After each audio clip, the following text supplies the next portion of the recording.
వందనాలు. ఇందాక మీరు చూసిన స్క్రిప్ట్ నా జీవితానికి చాలా దగ్గర కలది. నేను పెద్దగా మా ఫ్యామిలీని పట్టించుకునేవాడిని కాదు. నాది ఏమున్నా తాగుడు జీవితంతో ఉండేది. ఎవరైనా చెప్పినా వినేవాడిని కాదు. నాకు ఊహ తెలిసినప్పటి నుంచి నేను చర్చికి వస్తున్నాను. అయ్యగారు తెలుసు, సంఘం తెలుసు, అన్నీ తెలుసు. అయినా సరే నేను నామకార్థంగా వచ్చేవాడిని, నా పని ఏదో చూసుకునేవాడిని, నేను వెళ్ళిపోయేవాడిని. చర్చి అయిపోయిన అనంతరం వెళ్ళి వైన్ షాప్లో కూర్చునేవాడిని. చాలా మందికి తెలియదు, కానీ పైకి మాత్రం నేను చాలా మంచివాడిగా నటించేవాడిని. ఎన్నో చేశాను, మందు కోసం ఎన్నెన్నో చేశాను. ఏది చేసినా మందు తాగాలి. ఇలా తాగేది అంటే నేను నా బాడీలో నుంచి ఆల్కహాల్ మత్తు దిగకుండా నైటు చాలా ఓవర్గా తాగేసి ఇంకా కొంచెం తీసుకెళ్ళి దాచుకొని తెల్లవారుజామున 5 గంటలకు లేచి మా అమ్మ వాళ్ళ కంట కనపడకుండా దాన్ని తాగి పడుకునేది. నేను 5 గంటలకి తెల్లవారుజామున ముఖం కడుక్కోకుండా అలా తాగి పడుకొని మళ్ళీ 6 గంటలకు లేచి మళ్ళీ స్నానం చేసి రెడీ అయ్యి నేను మెకానిక్ పనిచేస్తాను. ఆ 7 గంటలకు షెడ్ కాడికి వెళ్ళి మళ్ళీ ఆ షాపు ఓపెన్ చేసేసి వెంటనే వైన్ షాప్కి వెళ్ళేవాడిని. నేను వెళ్ళేసరికి వాళ్ళు ఇంకా ఓపెన్ కూడా చేయరు. వాళ్ళు ఏమంటారంటే అప్పుడే వచ్చావారా, అప్పుడే తెల్లారిందా నీకు అని అంటారు.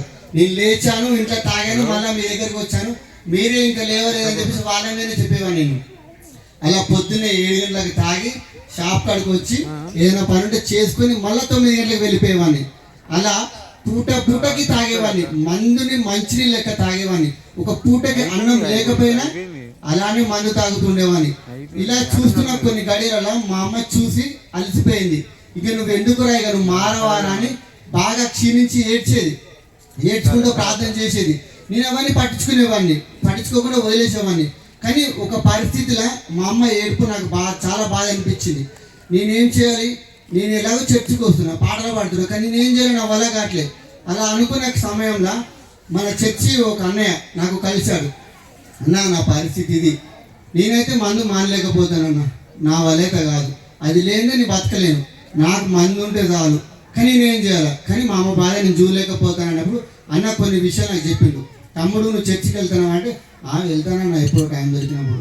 తమ్ముడు అంటే నేను చెప్పాను, అన్నీ నేను ఎప్పుడు చూసినా డ్రింక్ చేసే ఉంటాను, మార్నింగ్ తాగుతా, ఆఫ్టర్నూన్ తాగుతా, ఈవినింగ్ తాగుతా అని అన్నప్పుడు అన్న ఒక మాట చెప్పిన, తమ్ముడు నువ్వు తాగినా సరే చర్చికి వెళ్ళు, నువ్వు తాగినా ఏ తప్పు చేసినా చర్చికి వెళ్ళు. అయ్యా ఇప్పుడు మనకి లైవ్లో అందుబాటులో ఉంటారు, ఇదివరకంటే లైవ్ లేదు, ఇప్పుడు మనకి ఎర్లీ మార్నింగ్ నైట్ మనకి అయ్యా లైవ్లో అందుబాటులో ఉంటున్నారు, నువ్వు ఖచ్చితంగా తాగినా సరే చర్చికి వెళ్ళు అనేవారు. అన్న అదేందన్నా, నేను తాగి చర్చికి వెళ్తే బాగోదు, కానీ తమ్ముడు నీకు మానాలని ఆలోచన ఉంది, కానీ మానలేకపోతాను, దేవుడు ఖచ్చితంగా నీకు ఏదో ఒక సహాయం చేస్తాడు, అప్పుడు అయ్యో ప్రార్థన చేస్తారు, నువ్వు వెళ్ళు అని చెప్పేవాడు. ఒకరోజు అలాగే ట్రై చేశాను, తాగకుండా చర్చికి వచ్చాను. వచ్చిన ఒక 2 రోజులు 3 రోజులు చూశాను, మళ్ళీ లైవ్ అయిపోయిన అనంతరమే మళ్ళీ వెళ్ళి తాగేవాడిని నేను. అలా కొన్ని రోజులు చూసిన తర్వాత ఒకరోజు నా పరిస్థితి కొంచెం దిగజారింది. ఎలా అంటే ఇక కొంచెం ఆరోగ్యపరంగా క్షీణించిన. ఆ రోజు అన్న చెప్పిన మాట నాకు గుర్తొచ్చాయి. తమ్ముడు, నువ్వు భయపడాల్సిన అవసరం లేదు, మనకు గొప్ప దైవజనులు ఉన్నారు, అయ్యా ప్రార్థన చేస్తే తప్పకుండా నీకు కార్యం జరుగుతుంది, దేవుని దగ్గర నువ్వు ఒప్పుకోవాలన్నారు. అన్న నేనైతే చాలా బలహీనుని, నేనైతే ఏం చేయలేను, దేవుడే నాకు దిక్కు అని చెప్పేసి ఒకరోజు చర్చి కాడికి వచ్చి, అయ్యా నా పరిస్థితి ఇది, నేనైతే మానలేకపోతున్నా అంటే, నువ్వు సిద్ధపడరా, దేవుడు నీకు ఖచ్చితంగా కార్యం చేస్తాడని నా అయ్యగారు అన్నారు. యేసుక్రీస్తు పరిస్థితులకి మేము కాక ఆ రోజు చెప్పాను, అయ్యా నా పరిస్థితి అది ఇది, నేనైతే ఏం చేయలేనే, నా కుటుంబ పరిస్థితి ఇలా ఉంది అంటే, నువ్వు సిద్ధపడు, దేవుడు ఖచ్చితంగా నీ కుటుంబంలో ఒక కార్యం చేస్తాడన్నాడు. ఆ రోజు దేవునికి మోకరించి ఒకటే చెప్పాను, దేవుడా నేనైతే ఏం చేయలేను, బలహీనుని, మొత్తం నీ చేతులు పెడుతున్నాను తండ్రి, ఇక నీవే నాకు సహాయం చేయి, జీవితంలో దీని జోలికి, ఈ మందు జోలికి నేను పోను ప్రభు అని ఆ రోజు వడంబడిక చేసుకుని వదిలేశాను.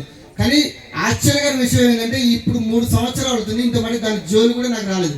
ప్రభు యేసుక్రీస్తు పరిస్థితులకి అయ్యగారు చేసిన గొప్ప ప్రార్థన నేటి వరకు నన్ను ఇలానే ఉంచింది.